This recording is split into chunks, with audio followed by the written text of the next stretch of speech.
Hello again, everybody. We are here for the second video of movies that I think are not too good or too bad for a ranking.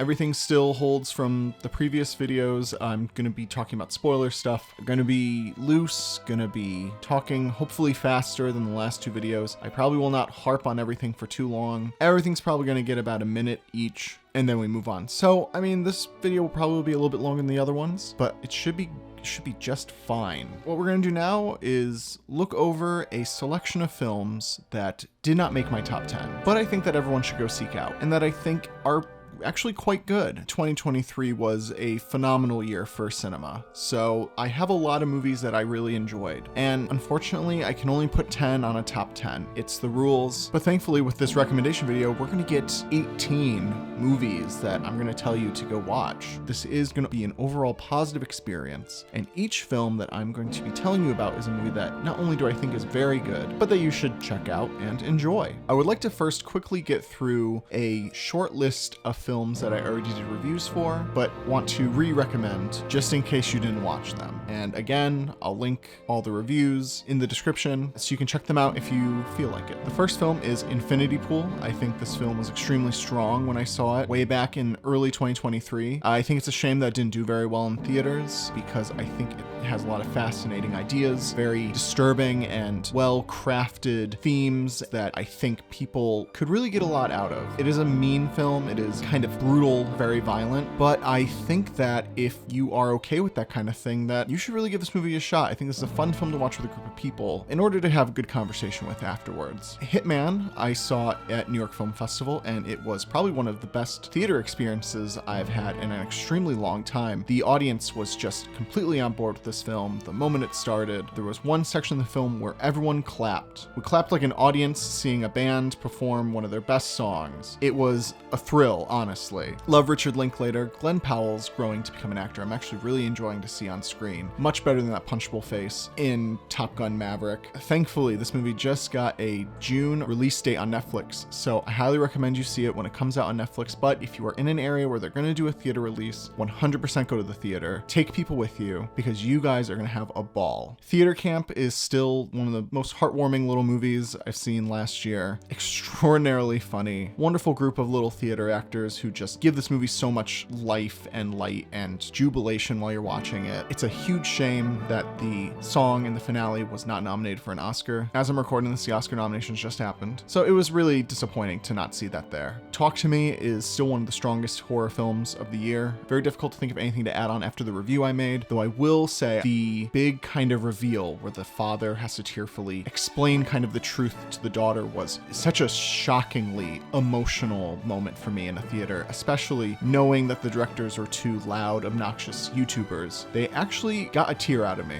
which I thought was a really amazing accomplishment for this film. Oppenheimer is only on my recommendations list. It was in my top 10 for a long time, and then I had a very drastic reshuffle where I realized that upon rewatch, that Oppenheimer is unfortunately not one of my favorite films of the year, but I believe it is an extraordinarily strong film. I think that it has a very difficult first hour. I think the second hour, when they're in Los Alamos, is almost perfect, and then we revert back to a difficult third hour. I think that the theater experience of this film is what kept it on my top 10 list for so long, but seeing it again in my living room definitely brought a lot of things down. I was able to see a lot of things that I was looking past. Nonetheless, it's still a good movie that people should always seek out, and I think will be enjoyed for a very long time. Also on here is Barbie. The film was never on my top 10, but it was a movie that I recalled very fondly ever since I watched it back during Barbenheimer time. Greta made a wonderful little movie. It looked great. It had a really fun screenplay, and overall it truly is a good time. I am excited to watch it again one day. I know it's on Max, so I'm just gonna pop it on one day, maybe even tonight when I'm done recording this. And last but not least, for the films I already reviewed, The Holdovers. I do think this is still a wonderful film. I still think that there are some issues with it when it comes to the very soft and punch-pulled screenplay, especially near the end. I have already said this, I found the final F you continue to the whatever antagonists be quite annoying. Paul Giamatti getting a Best Actor nomination was the highlight of my day. I'm so happy for him, and I cannot wait to cheer him on for the next 2 months until the Oscars happened and Cillian Murphy inevitably wins it. Okay, so now we're going to talk about movies that I have not done reviews for. I'll go into them a little deeper. I'll be a little more acute in what I have to say about them. So the first one up is Lynch Oz. After a very rough and what I thought was a silly beginning homage to Mulholland Drive, became a fascinating feature-length essay that deconstructed a visionary's greatest inspiration. I thought the connections that they found didn't reach. I thought they really made me think, actually. As a feature-length film essay, I would say that this is a better film that kind of deconstructs an artist's vision than like a movie like Room 237, but Lynch Oz is strong and they have the evidence to back it up. So I think if you are a David Lynch fan, I would 100% recommend this movie because you're not going to have your time wasted. You are actually going to have a deeper appreciation for the artist known as David Lynch and one of my favorite filmmakers. Next up are the Wes Anderson Netflix shorts. I thought this was a fantastic execution of creating a kind of filmed storytime session. I thought these shorts did a very good job at recreating a feeling you got listening to a story read to you by a parent or a teacher as a child and having your imagination kind of flow as you're being delivered information. These are a little overwhelming when it comes to the unrelenting speed in which the actors perform their monologues, basically. The acting is phenomenal. Hearing these actors just deliver pages and pages and pages of story. That must have been one of the most difficult challenges for them, was to keep up this deliberate pace that Wes Anderson created. Not only that, but to emote in a specific way that's not over the top but understandable, and to, hit your marks, because this guy is a very particular perfectionist when it comes to his films. I found the execution of the picture book like sets and the long takes to be a high point of all 4 of the shorts. I am now going to rank all 4 shorts just for the fun of it. At number 1 is Henry Sugar. At number 2 was Poison. At number 3 was Ratcatcher. And then at number 4 was The Swan. And next we have Dungeons & Dragons: Honor Among Thieves. This film goes right into the category of I brushed it off immediately when I saw a trailer, and then I gave it a shot and I was pleasantly surprised to find a film that was so funny and so well crafted. You could really tell the 2 directors loved this film and loved making it. I have a very minimal connection to the Dungeons and Dragons world growing up, but I did read quite a few R.A. Salvatore books, which are set in the same world that Dungeons and Dragons are set. And it was very crazy when they changed the Paramount logo to look like Icewind Dale. That triggered a little memory in my brain, which I thought was just really cool. And I think from then on, I realized that what I was dealing with was filmmakers who knew what they were doing and were able to utilize a whole world of untapped stories and craft their own original one that turned out to be really fun. Unfortunately, the film did suffer from a boring third act, as they all do. They just fall into the typical big fight finale. My eyes kind of glazed over in the last 20 minutes, but the build up to all of that, the journey to get there, is enough to recommend this movie. No Hard Feelings is a hysterical send up to the mid-2000 comedies. Jennifer Lawrence just keeps reminding me that she is a genuine talent who can take on most genres, more genres than a lot of other actors we have currently. And in this film, she is hilarious. She is a wonderful comedic leading lady. She has incredible rhythm. She knows how to land good jokes. She is brave with the beach scene where she is fighting 3 people in the nude. It's so funny and just a really great time. It's a story that pays homage to, but also subverts the classic teen comedy. And in doing so, it actually gave us something new and exciting. It was a slightly different take on like a rom-com. It kept me from cynically guessing what was going to happen next and just enjoy the ride and enjoy these characters, which I thoroughly did. And I think the love story, or however you want to call it, it genuinely worked. And I think it had a finale that fit into the realism of the whole film. It felt correct when the film ended. I felt like that was exactly how the characters should have ended up. And next we have Going to Mars, the Nikki Giovanni project. I think that the best documentaries introduce us to people that we have never heard of before, and through its runtime, just give us a full-bodied history of them and gives us a good 3-dimensional look into their lives. I think Nikki Giovanni is just a fascinating woman. woman. And through this documentary, I really admired her ability to hold her ground in her beliefs and to speak without fear about them, no matter what the outcome would be. And I thought what was really great is in the documentary that the negative effects of some of her beliefs were talked about. I think there were some stylistic choices in near the beginning and end that just didn't sit well with me for personal reasons. But overall, I think that this is a phenomenal documentary to learn about someone else who played a very vital part in the civil rights movement in many movements. And also there is a scene where Nikki Giovanni was in a church and she was talking about how the time of men is ending, and I just thought that was so badass. So good for her. Evil Dead Rise came out earlier last year. I hope that this franchise keeps this kind of momentum going by bringing in these young visionaries to take this beloved franchise exactly where they want it to go, to give their true vision to this series, to kind of get all the elements and all the themes and everything, and to be able to filter it through themselves. I think that's wonderful. And I love that Sam Raimi and Bruce Campbell are typically quite on board with whatever they decide to do. I thought that the city and apartment building setting was utilized very well. We're not in the cabin in the woods anymore. We're in a well-populated area. And I found that the director did a lot of things to utilize his new setting. And this was a legitimately scary film. There was a lot of nightmarish imagery in it. It definitely kept me very tense the whole time. I thought the film was paced like a dream. It never wasted any time. I thought the gore was perfectly cringe-inducing, especially, and everyone's already talked about it, the cheese grater was awful to watch, and I'm very thankful that I still get to see horror films that really make me feel gross and make me feel upset and make me want to look away. Fallen Leaves is a Finnish love story. The film is set in a Eastern European country where the only thing you hear on the news is that the war in Ukraine is raging on. There is an obvious economic downtoll. There's a lot of people just struggling to live and living very solitary, sad lives. And to create a film that is so optimistic,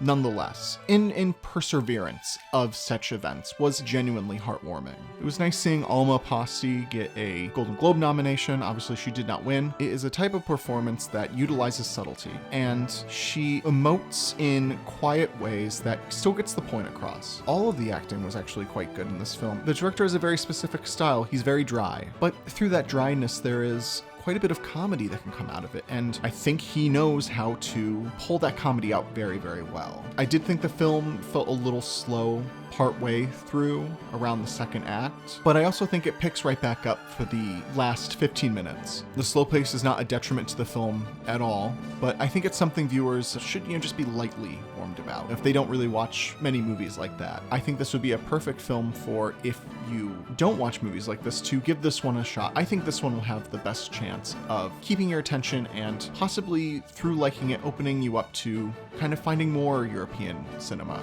And then we have the film Sick of Myself. This is a movie I heard about earlier in the year, and I think that this is one of the most original films of the year. Sick of Myself is a film about a woman who pushes herself to the point of poisoning herself with medication that creates a skin issue in order to gain fame from sympathy from people toting over her and her illnesses. I think it's a really sickening look at narcissism. Not only sickening, but very funny. I think it has a fabulous screenplay that is just full of insane scenarios. When you're a writer, you want to find a glowing kernel, something that makes the scene really special. And I felt like I saw that in every scene almost, whether it was through a certain dialogue exchange or just the concept of the scene itself. It felt exciting to watch that kind of story unfold in front of me. The narrative is fascinatingly unreliable and unhinged, just like the main character is, which it keeps you guessing, keeps you kind of on edge in a way. The practical effects of this film were extremely disturbing in a medically accurate way. Overall, I had a blast watching Sick of Myself. The next film is Showing Up. This is a film where I felt the most seen last year. Michelle Williams brought such a truthful cynicism to the story of an artist living in the Pacific Northwest. I don't think any creative person can't find a day or two in their lives where they felt exactly how she does throughout the entire movie. This is another slow film, but it's full of characters and dialogue that just snaps and keeps you enthralled. Kelly Reichardt's films are just a pleasure to watch. I've been hard-pressed to not enjoy a film of hers, I'd say in the last 5 years at least. I think the film did kind of create a little bit of artificial tension or conflict right at the end, when the movie did seem very dedicated to just kind of being about an internal struggle, but overall the film is still just a really enjoyable time. And then we have David Fincher's The Killer. I watched The Killer twice. The first time I watched it, I was completely on board with this main character, and I was anxious when things were not going right for him. I was very invested in seeing him kind of get out of the situation that he created. Just a kind of great deconstruction of an action